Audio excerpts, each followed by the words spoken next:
loves, welcome back to my channel. I have missed you guys so much. I know I put up videos for the past 2 days, but I wasn't in them, and I like being personal and face-to-face with you guys, and I just missed y'all.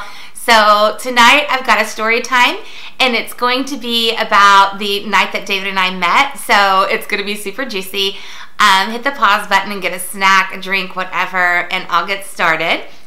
We met in August of 2005, and it was the night of my grandmother's birthday, and I was actually married the night that we met. And I did a little bit of backstory in my Get to Know Me video, or All About Me, I forget what I called it now, but about him, and I'm just gonna put it out there that he was physically abusive, mentally abusive, verbally abusive, just all around not a good person. And I went out for my grandmother's birthday, and my cousins had gone with me, and a couple of other close friends had joined us, and they talked me into going out after the party. So it's kind of like the after party of my grandma's birthday party, but she didn't go. She came home and went to bed.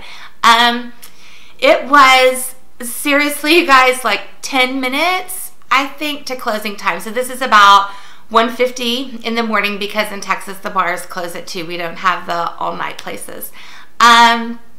We were just playing pool, me and my friends, and they had announced last call, so I was walking over to the bar, and as I walked past this guy that is David's really good friend, and he was actually down for the weekend from the service, and I passed by him, and he told me that I had had David's attention all night long, and he was just basically like, I know where you're wanted, and I'm like, oh, and I had not had anyone pay attention to me in years. And when I was, just to backtrack a little bit, you know, when I was 8 months pregnant with my second daughter, my ex-husband told me, you're a sweet person, but you just don't do it for me anymore. And so we were basically living as roommates at this point, and mostly he slept on the couch, I slept in the bed, or I fell asleep on the couch and he fell asleep on the bed. So I wanted the attention. Oh my gosh, I was sucking the attention up, and he talked me into going home with him.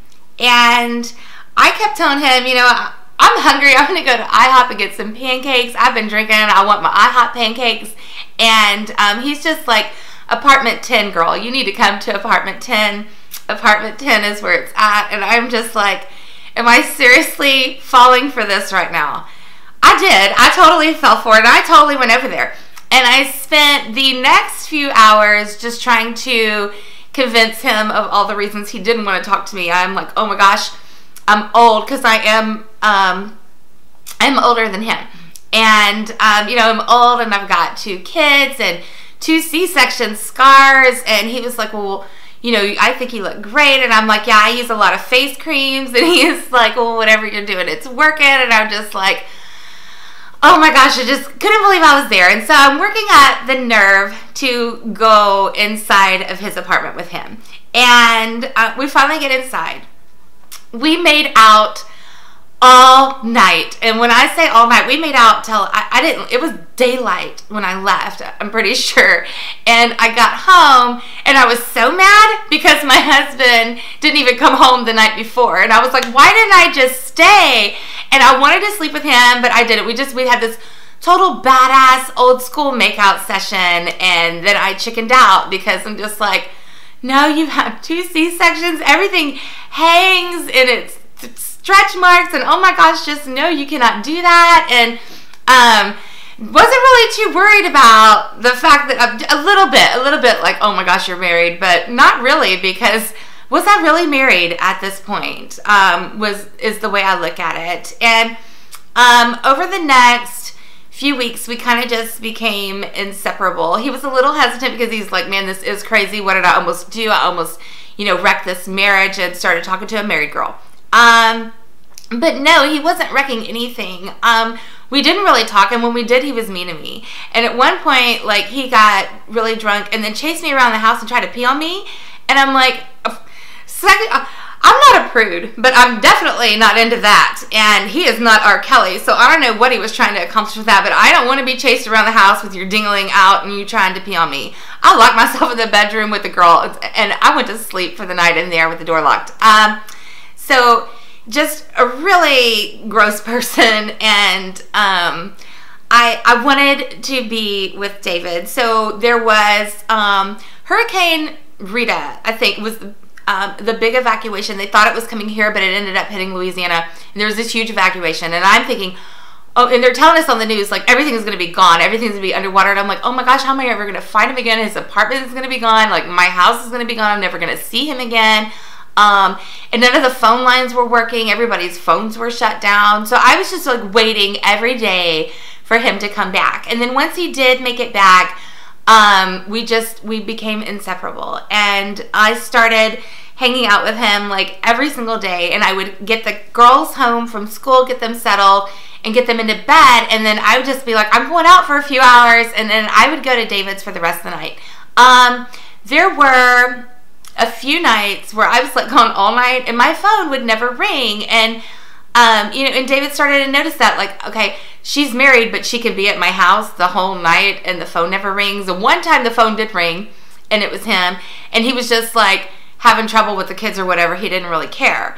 So then a couple weeks had gone by, because we met in like towards the end of August, and then by the end of October, towards the end of October, we were done. I came home I went to go out, and on my way out, my ex-husband looked at me and he was like, I'm gonna wait up for you tonight. And I'm thinking to myself, like, oh, gross, don't do that. But I had been seeing David, I had a lot of confidence, and I was losing weight, and that was the only reason that he was wanting to pay attention to me at this point. And I knew that, and I didn't want him to wait up for me. And when I did get home that night, then he was trying to like get intimate with me. And at this point, I felt like I was cheating on David. Like, I don't want you to touch me or anything like that. And so I looked at him and I'm like, you just need to get out. Like, seriously, you need to leave. And so he got really mad, and I'm just like, why is he mad all of a sudden now? Like, you didn't want anything to do with me the past couple of years, but now all of a sudden that I'm getting pretty again, now you want something to do with me. And, David knew. I told him from the start that I had a shitty marriage, and that, I had 2 kids and all of this stuff, and he was never scared. He never backed down in as much crazy shit that happened after all of this went down. David never left my side, and he really is like the knight in shining armor or whatever when it comes to men, and he's just amazing. And he lets me paint my kitchen cabinets pink and all this other stuff. And then I ask him, do you like the house? Is it okay that everything's pink? And he tells me he loves it because it looks just like me. And I can't imagine spending my life with anybody else, and I will never regret the decision that I made. And I don't care that I was married, and I don't care if anybody judges me, because my marriage was awful. He was mean to me, and I did not deserve to be treated that way. And I just thank God every day that he brought David into my life, and I think that God is okay with the decision that I made. I think he knew the situation I was in, and I think if I would have stayed, I can't imagine what my life would be like now. But if you are in an abusive relationship, you don't have to wait for Mr. Right to come along, because even before I knew for a fact that I was going to spend the rest of my life with David, I had no idea, but I knew that I was not going to be with him. I knew I was done with that, and I did not want to be with my ex-husband anymore. It just happened to work out for me that way. So, excuse my dog, it must be a squirrel out there or something. So, I don't know if you guys are going to judge me for this or not, but I hope you don't. And I, just really want to be honest with you guys. And that is how we met. And after, everything came out in the open and I had kicked my ex-husband out, shit hit the fan. But that is a story for another time. That's going to be the I was full out stock story and all of that. So I really hope you guys enjoyed the story of how we met. And I can't wait to bring you other story times. I love you guys so much, and happy Vlogmas day 4 or 3. I don't know what the fuck day it is, but I love y'all. Bye.